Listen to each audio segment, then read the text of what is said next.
palavra de Deus que muda a nossa vida e a nossa trajetória. Abra a sua Bíblia na segunda carta de Paulo aos Coríntios, capítulo 4, versículo 8 e 9.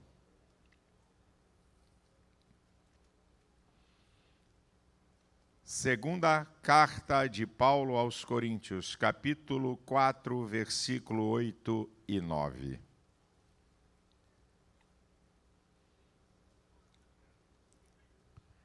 Diz assim a palavra do Senhor.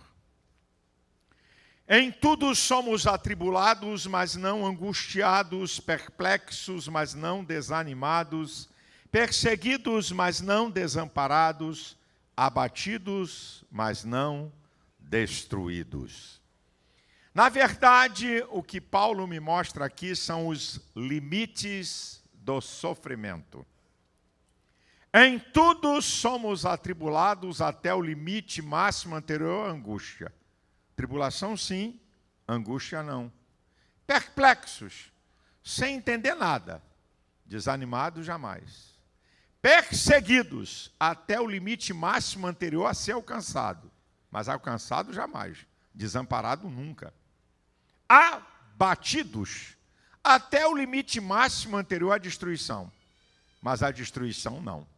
Eu quero te mostrar o que o apóstolo Paulo está falando conosco sobre essa questão que eu acabo de abordar com você. Então, a primeira coisa que Paulo fala é: em tudo somos atribulados, mas não angustiados. Eu quero que você repita após a minha palavra. Tribulação sim, angústia não. Preste atenção. O ser humano não tem estrutura física, mental, emocional para viver angustiado. Ele não tem. Ele não foi feito para viver. Você pode ficar angustiado. Você pode estar angustiado. Viver angustiado, não. Mas o ser humano tem estrutura de viver tribulações e adversidades. Isso faz parte da condição humana quando o homem pecou. Romanos capítulo 5, versículo 12 diz que como por um homem entrou o pecado no mundo e pelo pecado a morte, assim também a morte passou a todos os homens, por isso todos pecaram. Você sofre, sente dor, morre, atravessa a adversidade, porque o pecado entrou no mundo. E Jesus Cristo, ele confirma isso.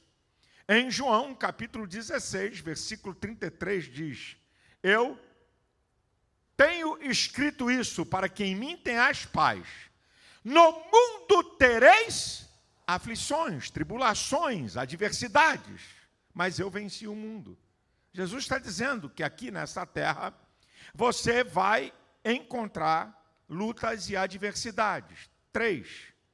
Lutas e adversidades também são instrumentos corretivos de Deus. Deus permite muitas vezes na minha vida, na sua vida, você atravessar tempestades, lutas e adversidades para corrigir alguma área da nossa vida. O salmista no Salmo 119, versículo 67 diz: antes de ser afligido, andava errado, agora aguarda a tua palavra. Quer dizer, a aflição e o sofrimento dele serviu para corrigir a vida dele. Serviu para acertar a vida dele. Então, Deus usa como corretivo, muitas vezes, a tribulação e a adversidade. A matéria mais difícil da escola da vida chama-se lutas e adversidades, mas é a única que nos faz crescer. Teve aí um deputado, coitado, fiquei até com pena dele, que a Globo News usou para me atacar, e ele caiu na desgraça, pior do que eu, porque foi me acusar do que eu falei, e aí soltaram o vídeo dele falando pior do que eu. E aí o pobre coitado do irmão, né, ele disse assim: é porque o pastor Silas Malafaia, ele quer ser preso. Não, uma coisa é você estar preparado para ser preso. Outra coisa é querer ser preso. Porque um cara que quer ser preso só pode ser um perturbado mental em alta escala. Deve ter algum problema na vida do cara. Quem é que me prende? Aleluia! Ô glória! Uma diferença é você estar preparado para a adversidade e a outra diferença é você querer a adversidade. Quem é que quer luta, meu irmão? Quem quer tribulação? Ninguém! Mas faz parte da escola de Deus. Agora presta atenção. As lutas e as adversidades, as tribulações, nos levam a um patamar espiritual superior. Isso aqui é interessante. Olha o que Paulo diz em Romanos 5,3. Porque sinto prazer nas tribulações, porque a tribulação produz a paciência a experiência, e a experiência a esperança.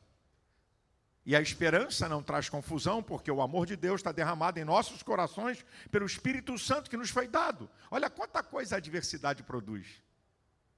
Produz paciência, experiência e esperança. Isso é, você vai passar por outra e vai ter certeza que vai sair dela.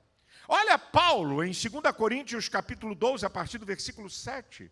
Ele clama a Deus para livrá-lo de um espinho na carne, né? Um mensageiro do diabo que esbofeteava ele.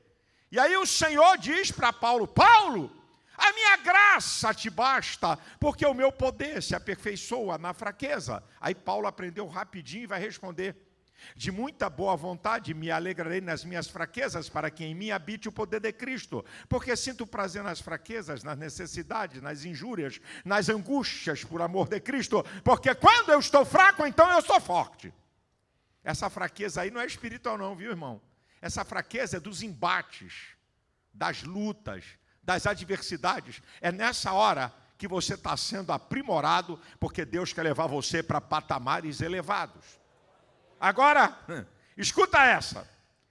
Lutas e adversidades da vida, de aluno você passa para professor. Espera aí, pastor, como é que é esse negócio? As lutas e as adversidades da vida vão nos ensinar. Então, as lutas e as adversidades da vida, você é aluno.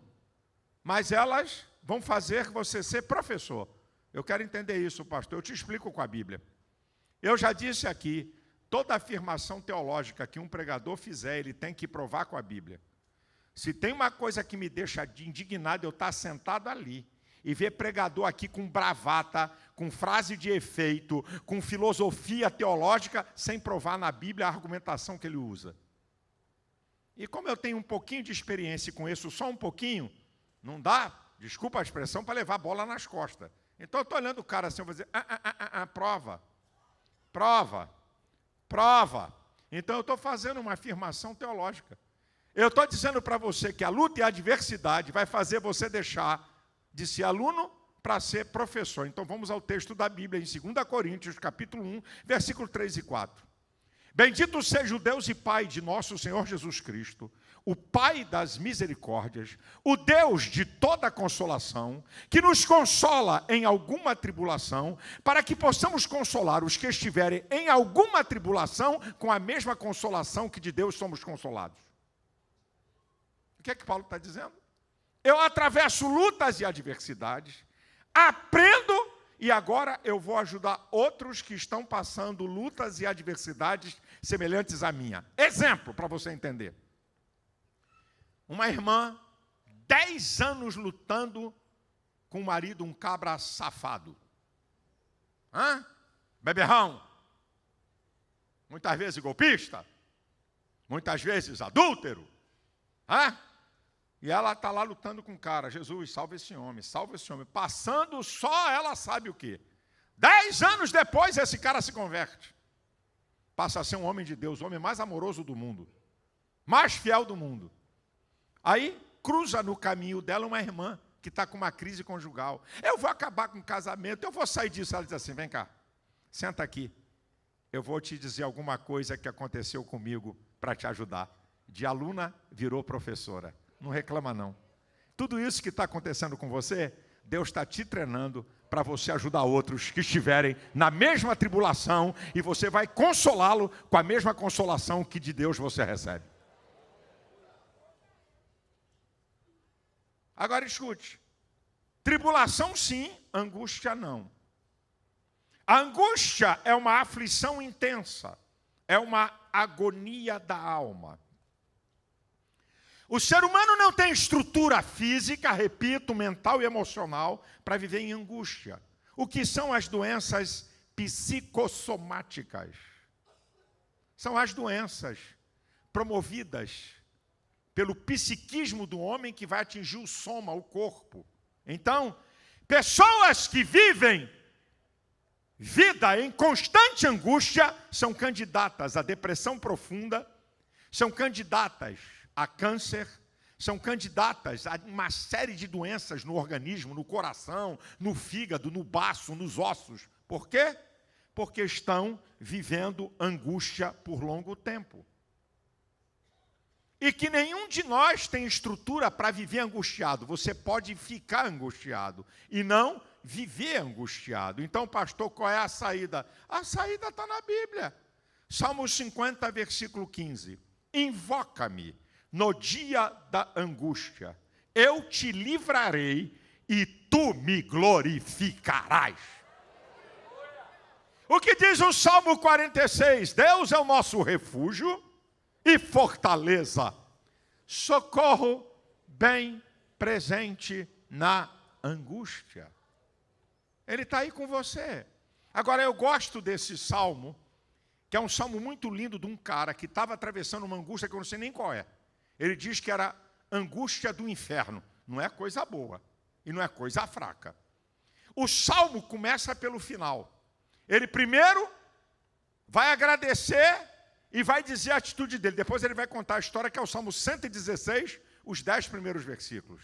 Amo ao Senhor, porque Ele ouviu a minha voz, porque inclinou para mim o seu ouvido, portanto invocá-lo-ei enquanto viver. Agora ele vai contar a história. Cordais de mortes me cercaram, angústias do inferno se apoderaram de mim.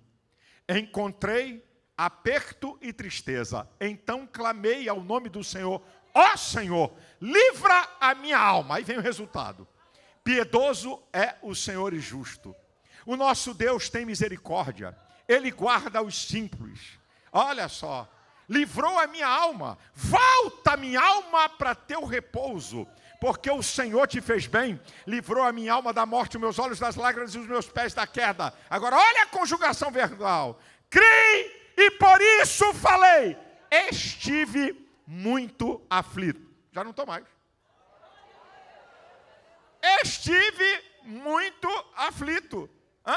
Ele estava numa angústia que eu não sei nem que angústia é essa, mas é terrível. Ele clama, ele fala, ele pede. Então, meu filho, se uma angústia perdura no teu coração, clame a Deus, fale com Deus, ore a Deus, conte para Deus que Ele vai arrancar isso do teu coração e dar a paz que você precisa. Eu já disse aqui, sabe qual é o problema dos crentes? O problema dos crentes é a maneira que eles oram. O camarada está vivendo uma angústia. Não é um momento de angústia. 3 meses. 2 meses. 4 meses. Aí a oração dele. Ai! Ai! Aí Deus está dizendo, sim, que vai, fala. Vai, desembucha. Fala, ai! Vai ficar gritando até morrer. Rapaz, Deus é incrível. Eu sou psicólogo e posso dizer uma coisa para você. Qual é o princípio do processo psicoterápico? Quando você vai no atendimento de um psicólogo, o processo de cura começa com a fala. Quando você fala com o terapeuta, você está botando para fora emoções. Você já viu como é que é? 50 minutos no gabinete de um psicólogo. Você falou 45 minutos, o psicólogo falou 5. Você sai de lá e diz, caramba, esse psicólogo é fenomenal. Mas por quê? Porque você está num ambiente do sigilo profissional. Então você sente-se à vontade para abrir a boca e falar coisa que você não fala para qualquer um. Isso vai jogar para fora a tua carga emocional negativa. Agora, todo terapeuta, ele vai formular uma hipótese sobre o seu caso e vai trabalhar nisso, mas ele pode estar errado. Por quê? Porque o ser humano tem a capacidade de maquiar o seu interior através da linguagem verbal e gestual. Então, por mais experiente que seja um terapeuta, ele pode tomar uma volta do paciente. Porque ele não tem onisciência. E por mais experiente que seja um terapeuta, ele pode formular uma hipótese e pode até acertar. Agora volta aqui para mim. Eu estou falando de um ser humano que estudou uma ciência e que ajuda muito, porque Deus não menospreza a ciência e a medicina. Os sãos não precisam de médico, mas sim os doentes. Mas o terapeuta não tem onisciência nem onipotência. Agora, olha o processo terapêutico de Deus, Filipenses 4:6. Não estejais inquietos por coisa alguma. Antes, as vossas petições sejam em tudo conhecidas diante de Deus pelas orações e súplicas com ações de graça. Deus quer que você fale detalhes. Agora imagina, se você está num consultório de um psicólogo e você sente-se à vontade e com a confiança que você pode abrir a boca, imagine o Deus que tem poder para resolver qualquer parada, o Deus que vai no profundo da alma, da divisão da alma e do espírito, das juntas e das medulas, onde a psiquiatria, a psicanálise e a psicologia não vai. Imagina Deus, quando você abre a boca para contar detalhes do que está acontecendo com você. O problema não está em Deus, o problema está na tua oração. Desembucha, irmão. Fala para Deus. Diga para ele, eu estou angustiado por causa disso, daquilo, outro. É por isso que eu estou aqui, eu estou apertado. O que é oração, irmão? Irmão, porque Deus na Bíblia é tratado como Pai. Jesus trata, foi dito aqui até pelo pastor Abe Uber, na pregação extraordinária do domingo à noite aqui, que ele pregou. A maioria das vezes, Jesus trata com Deus como Pai. Para quê? Intimidade, relacionamento. Como é que você tem um Deus que é Pai, e você tem vergonha de falar com Ele, você tem medo de falar com Ele, e você tem medo de expor? É uma oração, é toda informal. Eu estou aqui agora, na presença desse grande Jeová, cheio de glória e de poder. Eu peço licença, Jeová. Esse desgraçado, miserável, está chegando na tua presença. E neste momento, onde os céus, as estrelas, onde as plantas, onde o sol, onde a chuva, onde o frio, onde o calor, já vai dizer, tá, vamos embora. Vai lá. Qual foi o ensino da oração de Jesus? Pai nosso que está nos céus. Cheio de formalidade. Fala para ele o que te angustia, o que perdura em você. Mas não fale uma vez só não. Porque filho, quando quer alguma coisa do pai,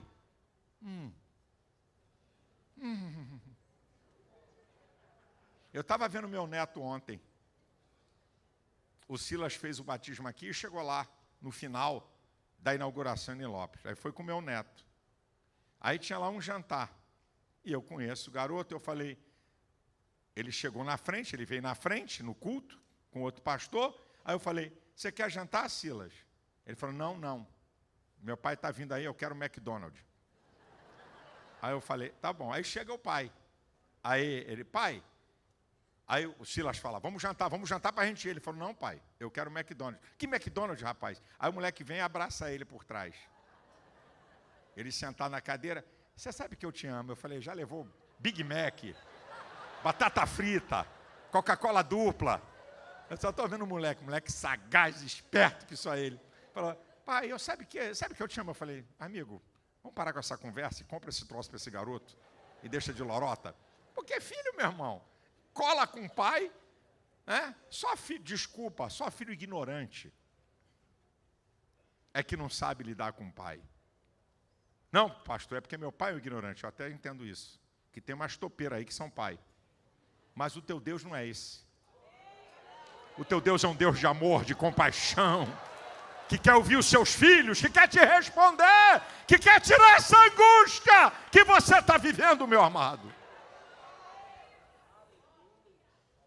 Agora, número 2, perplexos, mas não desanimados. Sabe o que é isso? Sem entender nada. Por que está acontecendo isso? Por que eu estou nessa luta? Por que eu estou nessa adversidade? Eu sou dizimista, vou para a igreja, prego o evangelho, discipulo, tenho a minha vida certinha. E por quê? Quem te falou que Deus dá todas as explicações do que está acontecendo na nossa vida?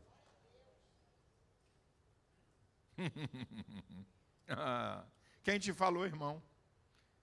Bem, eu vou falar a história de um homem que vocês todos conhecem e vamos às respostas. Quando você não entender nada, quando você estiver debaixo de luta, adversidade, e você não entender o porquê, não é para você desanimar. E eu vou trazer um cara que tinha tudo para ficar desanimado, porque ele não estava entendendo nada. O nome dele é Jó.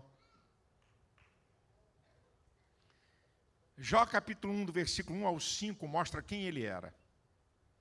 Temente a Deus, justo, desviava-se do mal, um homem que oferecia todo dia sacrifícios ao Senhor e adorava a Deus. Um homem que Deus dá um testemunho ao diabo de quem era Jó. Jó está aqui na terra, o mais rico do Oriente, uma riqueza incrível, 10 filhos, e no mundo espiritual, Satanás faz um desafio a Deus. Vocês conhecem a história? Ah, também, estou bem cercado com bens, com tudo que ele tem. Jó não está sabendo de nada. Deus permite o diabo tirar tudo dele, inclusive matar os 10 filhos. Colocar uma doença maligna, desgramada, que apodrecia a carne dele. Se coçava com caco, devido à profundidade das feridas. Esse homem podia ficar desanimado. Um cara temente a Deus, justo, que se desvia do mal, Deus dá testemunha acerca dele, ele não está entendendo nada do porquê. Mas qual é a receita de Jó para não ficar desanimado? Eu começo com o texto áureo desse mês, de Jó 19, 25. O que é que diz? Não, vou pedir de novo. Eu vou começar com o texto áureo desse mês, que é Jó 19, 25.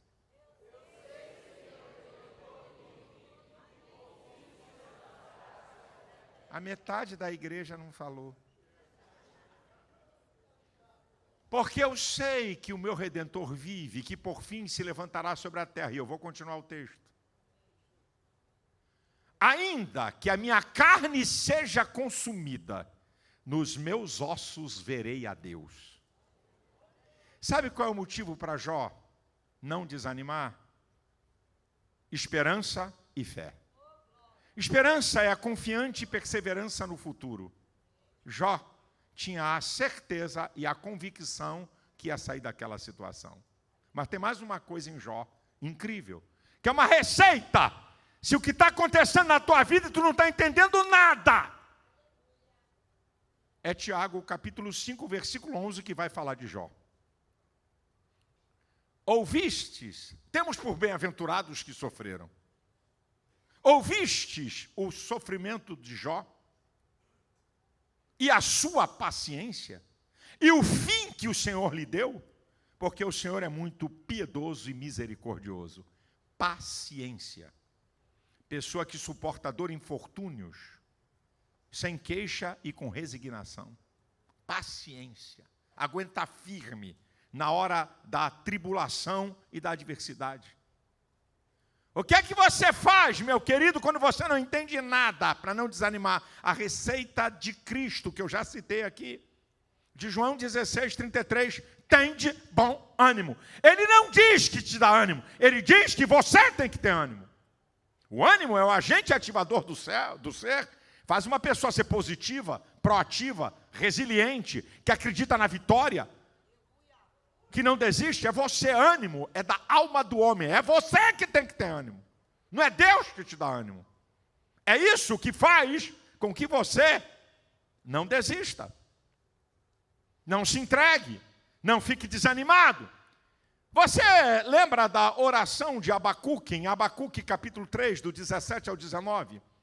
Ainda que a figueira não floresça, não haja fruto na vide, o produto da oliveira minta, os campos não produzam mantimento, as ovelhas das malhadas sejam arrebatadas, e nos currais não hajam vacas, eu, todavia, me alegrarei no Senhor, exultarei no Deus da minha salvação. Jeová, o Senhor é a minha força, Ele vai fazer eu andar como as servas, acima das minhas alturas.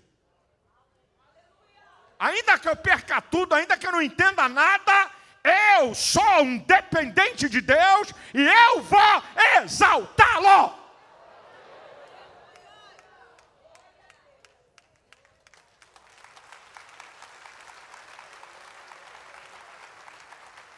O terceiro limite que Paulo dá é perseguidos, mas não desamparados. Perseguidos sim, desamparado não. Repita.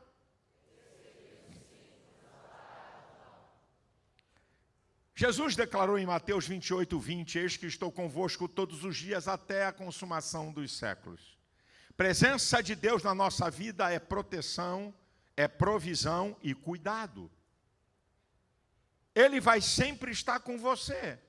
Você nunca vai estar desamparado. Todo mundo aqui conhece. Eu vou citar e lembrar alguma coisa do Salmo 121. Elevo os meus olhos para os montes, de onde me virá o socorro. O meu socorro vem do Senhor que fez os céus e a terra. Ele não deixará vacilar o teu pé. Aquele que te guarda não tosquenejará, isso é, não cochilará. Não tosquenejará, nem dormirá o guarda de Israel. O Senhor é quem te guarda, Ele é a tua sombra à tua direita. O sol não te molestará de dia, nem a lua de noite. O Senhor te guardará de todo mal. Ele guardará a tua entrada e a tua saída, desde agora e para sempre. Vamos voltar no texto. Primeiro, o Deus que guarda e protege você nem cochila, que dirá dormir. Segundo, o texto diz que Ele é a tua sombra, à tua direita. Dependendo da incidência da luz, a minha sombra está aqui. A sombra vai estar de algum lado. A ideia da sombra é que ela sempre vai estar colada com você. Mesmo que você diga, sai daqui, sombra, sai. Olha ela aqui, ó. Ela não sai. Significa que o Senhor vai estar colado com você em todo o tempo. O famoso Salmo 91. Eita, Jeová. Porque tem gente que pensa que o Salmo 91 tem algum poder sobre o capeta. É o Salmo 91 aberto no banheiro. É o Salmo 91 colado na geladeira. É o Salmo 91 aberto na cabeceira da cama. É o Salmo 91 na mesa da sala. É o Salmo 91 no quarto do filho. E tem gente que pensa, bem, se o capeta entrar aqui na minha casa, tem também o Salmo 91 na porta da casa. Ele nem passa da porta. Uau! Salmo 91, vou embora.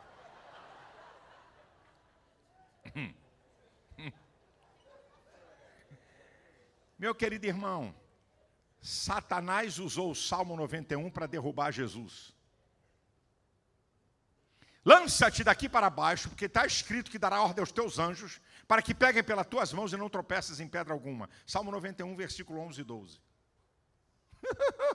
A casa caiu. Satanás não tem medo do Salmo 91. Ele treme diante do Deus do Salmo 91.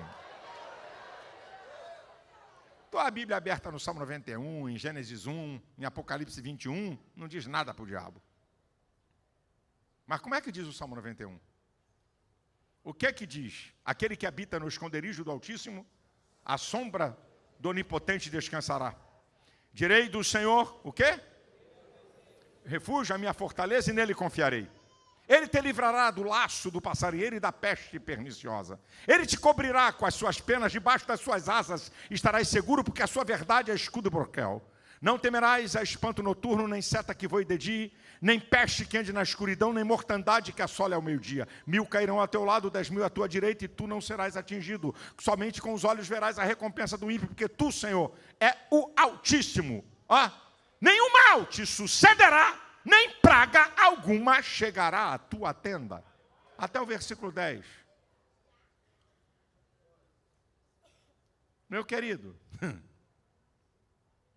o que o Senhor está dizendo nesse salmo? Nada do dia, nada da noite vai te atingir. Agora, a coisa mais linda é a comparação da galinha. Ele te cobrirá com as suas penas e debaixo das suas asas estará seguro. E essa experiência eu tenho quando eu era garoto. Vou te contar como é que é. A minha casa tinha um quintal grande, o vizinho um quintal grande, e o vizinho tinha um galinheiro enorme, num quintalzão. Eu vi. Liberava as galinhas com os pintinhos. Os pintinhos andavam perto da galinha. Perto. Daqui a pouco o gavião apontava lá no céu. A galinha muda o cacarejo. Parece que ela está chamando os pintinhos e ela abre as asas. Vem para cá, gavião está aí. Aí os pintinhos vêm e se ajuntam. Sabe por quê? Pintinho debaixo de asa de galinha, gavião não se mete a besta. Porque se tentar atacar, galinha vira águia. E vai dar bicada nele e pode até matá-lo. Mas de vez em quando eu vi isso, tem um pintinho desobediente. Ele se afasta um pouco da galinha e ela muda também o cacarejo, como que a gente vem para cá, rapaz. Vem para cá. Gavião está aí. E aí, o gavião está lá assim, ó. Não desce. Ele está lá. Daqui a pouco, ele percebe que o pintinho se distancia mais da galinha. E aí o instinto dele sabe que a velocidade dele para descer, antes do pintinho chegar debaixo da asta da galinha, ele vai pegar. E ele vem. Vem igual uma flecha. Aí, meu filho, o pintinho percebe e sai. Piu, piu, piu, piu, piu, pare, piu, piu, pare, piu, piu. Antes de chegar debaixo da galinha, é jantado. Essa história é uma história para você entender. Você e Deus. Debaixo da proteção de Deus. Pode fazer macumba, botar teu nome na boca do sapo. Nada vai te atingir. Fora de Deus. Você está à mercê do gavião diabo para te destruir. Vou contar uma experiência da minha vida muito interessante quando eu era jovem. Um dia desse. O pessoal não está acreditando em mim. Eu tinha uns 17 anos. E aí fui almoçar na casa de um colega meu, da época da garotada da igreja, em Honório Gurgel. É meu amigo até hoje, ele está vivo. Eu fui almoçar na casa dele lá.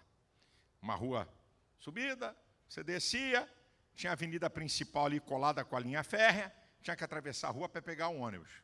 Então, chegou de tarde, eu tinha que vir embora para poder chegar na igreja, né? Tinha que pegar o ônibus para chegar lá na Honório Bicalho para trocar roupa. Lá na casa pastoral. Eu já namorava Elisete. Nesse mesmo tempo, meu pai, pastor em Jacarepaguá, uma senhora que tinha um altar de Satanás em casa que se converteu. Essa pastor, eu queria que o senhor fosse lá com um grupo de pessoas para quebrar aquele altar. Aí ela disse, mas eu estou com medo, porque toda vez que alguém tenta tocar naquilo, acontece alguma coisa na vida da pessoa ou da família. Meu pai falou, não, querida, nós estamos debaixo da cobertura do Senhor. Meu pai foi lá. 5 horas da tarde, eu vinha descendo a rua, como qualquer ser humano normal, naquela época uma calçada bem larga. Qualquer ser humano normal, você pode vir distraído na hora de atravessar a rua, quando chega no final da calçada, perto dela, para, olha para a direita e para a esquerda para atravessar. Então, a calçada larga, eu estava bem atrás, vinha distraído ainda. Isso é o instinto do ser humano, o ser de percepção que nós temos. Eu vinha andando. No meio, eu senti como uma mão me pegando pela cintura, em frações de segundo, um carro com 4 rodas passou por cima da calçada, que assim, ó. Eu fiquei 1 minuto tremendo. Eu falei, caramba, será que foi um anjo? Cara, por 1 segundo de diferença, eu estava morto. E o carro andou ainda uns 50 metros em cima da calçada e voltou para a pista. Eu fiquei impressionado com aquilo. Quando cheguei na igreja, naquela época não tinha telefone celular. No telefone da casa pastoral, eu liguei para o meu pai. Falei, pai, aconteceu um negócio estranho hoje, às 5 horas. Aí contei para ele. Aí meu pai, quem conheceu meu pai tinha uma língua estranha muito bonita. Meu pai deu logo uma rajada no telefone. Ele falou, meu filho, que horas? 5 da tarde? na hora que eu comecei a quebrar o altar de Satanás. Então, o que aconteceu no mundo espiritual? O que aconteceu foi isso. Quando meu pai começou a quebrar o altar de Satanás, Satanás pegou um demônio e disse assim, vai lá e mata o filho dele.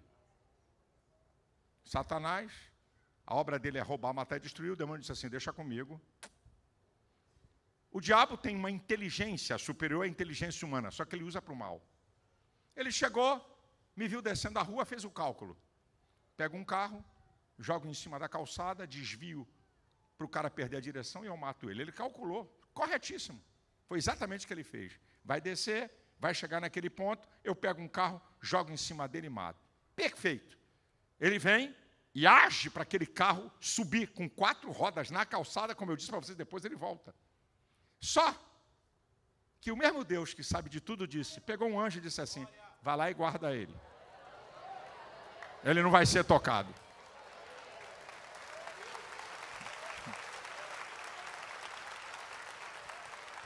Quando o diabo lançou aquele carro sobre mim, ele disse, agora? Tinha um anjo lá e disse, esse aqui não.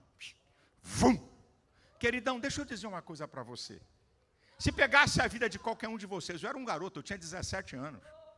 Não precisa ser irmão de oração, pastor. Se pegasse a vida de qualquer um de vocês e Deus dissesse assim, eu vou botar nessa tela o que acontece no mundo espiritual da tua vida e que você não vê. Sabe o que a gente ia ver?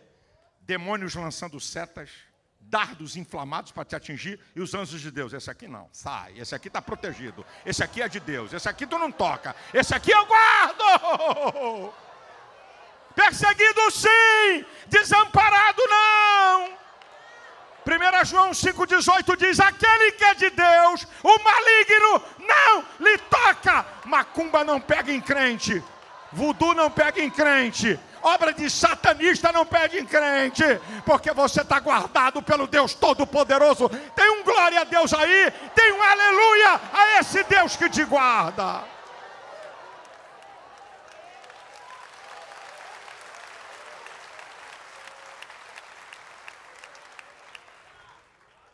Aleluia.